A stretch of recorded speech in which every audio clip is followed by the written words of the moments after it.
Hello, this is Gaurav Lat, your big bull coach. So जारी रखते हैं हमारा डेली सीरीज़ आज क्या हुआ और आगे क्या होगा। आज के लिए यानी 2 सितंबर 2025 के लिए, that is the 2nd of September 2025 Tuesday. So आज क्या हुआ, आज बाज़ार गिर के बंद हुआ। वैसे बाज़ार खुला तो बढ़ के ही था और बाज़ार बढ़त बनाए हुए था पूरा दिन, पर इवेंचुअली वो बढ़त टिक नहीं पाई और बाज़ार गिर के बंद हुआ। अगर निफ्टी की बात करें तो वो 45 पॉइंट्स गिरकर 24,580 पर बंद हुआ। वहीं अगर बैंक निफ्टी की बात की जाए तो वो 341 पॉइंट्स गिरकर 53,661 पर बंद हुआ। That is Nifty was down 45 points closing at 24,580 almost, and Bank Nifty was down 341 points closing at 53,661। So basically बाज़ार, हम जैसा कि हमने कहा, खुला तो बढ़त के साथ ही था। वैसे जो प्री ओपनिंग थी वो इंडिकेट कर ही रही थी कि बाज़ार बढ़ के ही खुलेगा और वैसा ही हुआ। थोड़ा डावाडोल होने के बाद बाज़ार में फिर अच्छी तेज़ी आई, थोड़ी रौनक जो कल की थी वो जारी रही बाज़ार में। और लेवा ऑफ कोर्स थोड़ी बहुत लेवाली के कारण, बिकॉज फॉलो अप बाइंग थोड़ा बहुत आया ही आज, थैंक्स टू येस्टरडेज स्ट्रेंथ। सो आज ओल्ड इकोनॉमी स्टॉक्स में, एनर्जी स्टॉक्स में, एफएमसीजी स्टॉक्स में, सभी में आज थोड़ा थोड़ा अच्छी लेवाली देखी गई। आज रिलायंस इंडस्ट्रीज़ में अच्छी लेवाली देखी गई सुबह को। रिलायंस इंडस्ट्रीज़ ऑलमोस्ट 2.25% की बढ़त के साथ था आज। पर कहीं ना कहीं जो बैंक्स थे वो थोड़े डावाडोल दिख रहे थे। आज बैंक्स पार्टिसिपेट करने के मूड में दिखा नहीं रहे थे।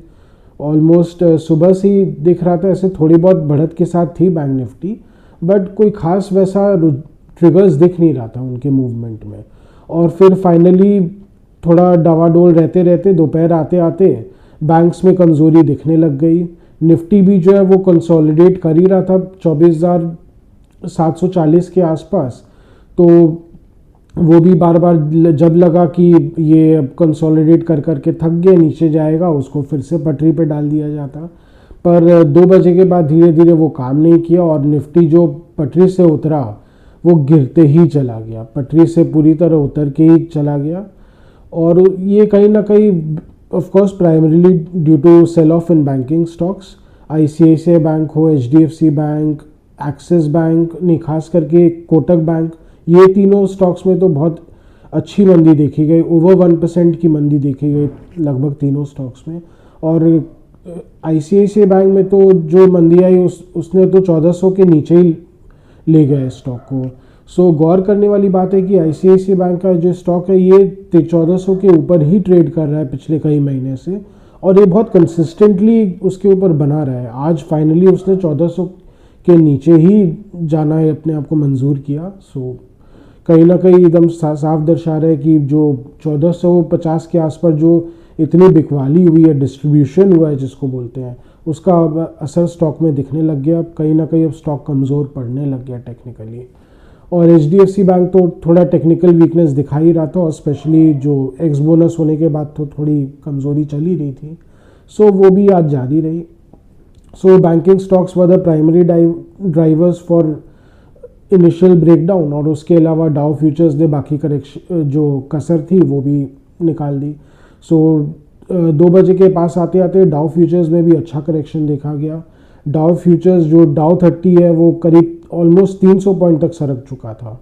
सो उसके कारण भी कहीं ना कहीं थोड़ी और पैनिक सेलिंग आई बाज़ार में। Panic selling in the sense जो प्रॉफिट टेकिंग है, पैनिक अनवाइंडिंग, जो लॉन्ग पोजिशंस है वो हो जाते हैं। सो उसका मिला जुला असर ये रहा कि जो निफ्टी है वो तो रेड में बंद हुआ ही, बैंक निफ्टी भी रेड में बंद हुआ, और बाज़ार जो ओवरऑल है वो गिर के बंद हुआ। हालांकि मिड कैप्स और स्मॉल कैप्स इतने ख़राब नहीं रहे। मिड कैप्स और स्मॉल कैप्स के जो मेन इंडिसेस है, मिड कैप 100 और स्मॉल कैप 250, वो दोनों देखा जाए तो हल्की फुल्की बढ़त के साथ ही बंद हुए। सो उसमें कोई खास वैसा असर नहीं था। पर कहीं ना कहीं मेन मार्केट तो जो उसने बता दिया कि हाँ ऊपर के लेवल्स में प्रेशर है। इनफैक्ट जैसा हमने पहले भी कहा था कि जो एक दिन की तेज़ी है वो टिकती नहीं है, और वैसा ही हुआ। बिकॉज ऊपर में सेलिंग प्रेशर आ जाता है, डीआईएस की बाइंग बंद हो जाती है, उनको तो बस चाहिए कि हम नीचे में ले, ऊपर कोई और आके ले, कोई और बेवकूफ़ आके ले। तो बार बार ऐसा होता नहीं है। बोलते ना राजा, ये बाजार कोई बेवकूफ़ों वाला बाजार नहीं है, तुम नीचे तो ले लोगे, ऊपर कौन आएगा लेने। तो वही बात है, ऊपर HNIs हो, PMSs हो, वो तो खुद ही ताक पे रहते हैं। खैर PMSs की बात करें तो वो मेगा कैप स्टॉक्स में अभी कम ही इन्वेस्ट करते हैं। उनका मेन टारगेट वैसे जनरली मिड कैप्स और स्मॉल कैप्स ही रहते हैं। हाँ, ये बात अलग है कि वो हेजिंग पर्पस के लिए, मैंने एक सेफ्टी नेट डालने के लिए अपने कुछ पोर्टफोलियो में मेगा कैप स्टॉक्स को भी शामिल रखते हैं। पर हाँ, बहुत सिग्निफिकेंट बाइंग उनका बिल्कुल भी नहीं रहता है, खास करके मेगा कैप स्टॉक्स में। सो ओवरऑल लेखा जोखा यही था कि बाज़ार आज गिर के बंद हुआ, और जो डाउ फ्यूचर्स जो 500 पॉइंट्स के नीचे ही ट्रेड कर रहा है अभी, उसके कारण देखा गया कि जो गिफ्ट निफ्टी है वो करीब 80-90 पॉइंट्स नीचे ही ट्रेड कर रहा है।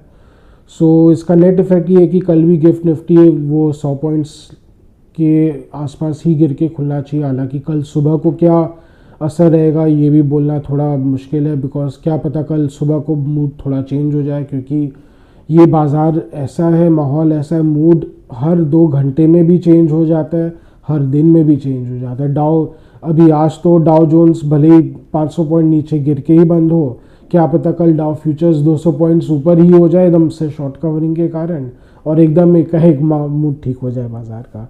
सो ऐसा ना भी हो तो कहीं ना कहीं अगर गिर के खुलेगा बाज़ार तो DIs तो है ही नीचे लेने के लिए। DIs गैप डाउन को आप फिल कर देंगे थोड़ा थोड़ा लेके, और फिर वो एक्सपेक्ट करेंगे कि कोई चंटे बंटे लोग आए फिर ऊपर और ले, नहीं होगा तो फिर वापस थोड़ा थोड़ा नीचे आ जाएगा। तो यही डावाडोल की स्थिति बनी रहेगी। निफ्टी जो है वो अटक के रहेगा वही 25,500 से लेके 25,750 के बीच, पर खेल चलता रहेगा, टाइम पास का भी गेम चलता रहेगा। So government is also okay कि हाँ भैया निफ्टी टाइम पास करे, सभी को ही है, पर गिरना नहीं चाहिए, नहीं तो गिर के अच्छा नहीं, ज़्यादा गिरने से अच्छा नहीं लगता है। तो वही है, सबका एंटरटेनमेंट यही है कि बस बाज़ार स्थिर रहे, तो बाज़ार स्थिर ही है ओवरऑल बेसिस पे।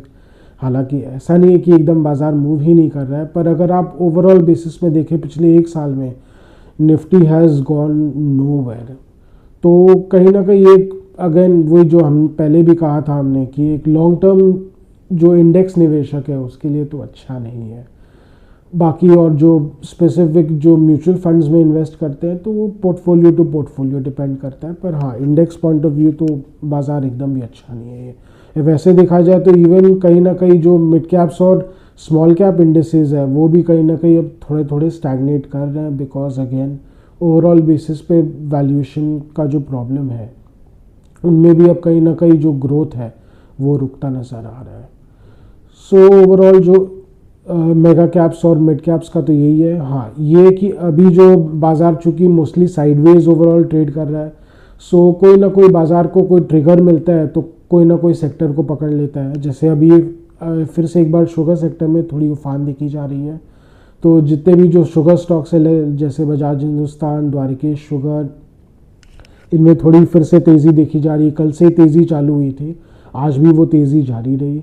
सो अभी हमें यही लगता है कि अब फिर से चूँकि उनको एक ट्रिगर मिला है, क्योंकि गवर्नमेंट पॉलिसी आई है कि वो जो इथेनॉल पॉलिसी को फिर से ट्वीक कर सकती है, और हो सकता है उसको थोड़ा कम करके शुगर केन पे ज़्यादा फोकस करे, क्योंकि कहा जा रहा है कि शुगर केन का मार्केट में शॉर्टेज हो गया, और चूँकि बिहार में भी इलेक्शंस है तो उसके कारण भी गवर्नमेंट कुछ माने government does not want to take things lightly. So वो भी एक फैक्टर रहेगा। So this is being seen, ऐसे नॉर्मली तो इनके लिए बहुत अच्छा नहीं है, बट फ़िलहाल के लिए तो एक मूव पॉजिटिवली लिया जा रहा है शुगर स्टॉक्स के लिए। सो ठीक है, जो जैसा है वैसा सही है। अगर इससे कम से कम एक कुछ 6-8 दिन की अगर प्लेयर्स को मौका मिल जाता है उनको जैकअप करने का, शुगर स्टॉक जो शुगर शेयर्स है उनके प्राइस को बढ़ाने का, तो ठीक है, जो ट्रेन में चढ़ गया वो एंजॉय करो राइड को। सो हमें जहाँ तक लगता है इनकी शुगर स्टॉक्स की तो ऊपर से काफ़ी पिटाई हो ही गई थी, और तो अभी ये थोड़ी जो रिकवरी इनमें जारी रह सकती है। हाँ, ये कि यहाँ से और 15-20% अगर बढ़ जाएंगे शुगर स्टॉक्स तो वही कहानी शुरू हो जाएगी, जो ऊपर के लेवल्स में अटके हुए थे वो बेचने आ जाएंगे, जिसके कारण अगेन ये जो शॉर्ट टर्म रैली है कहीं ना कहीं वो शॉर्ट टर्म ही साबित होगी और फिर से गिर सकते हैं शुगर स्टॉक्स ऊपर के लेवल से। सो इसमें तो हमारा व्यू यही रहेगा कि ये कहीं ना कहीं ओवरऑल फ़िलहाल के लिए डेड कैट बाउंस साबित हो सकता है। सो आज का डेली व्लॉग यहीं तक रखते हैं। आशा करें कि आपको हमारी डेली व्लॉग्स अच्छी लगे। Do like, share and subscribe to our channel. Do hit the bell icon for regular updates on our videos. Do comment on our videos or give suggestions. Your suggestions are really precious to us. Any stock specific views or queries, do comment on our videos. We are always ready to help you in any way possible and share our views with you, and of course to give you insights, because market में insights भी बहुत काम आते हैं. So thank you there.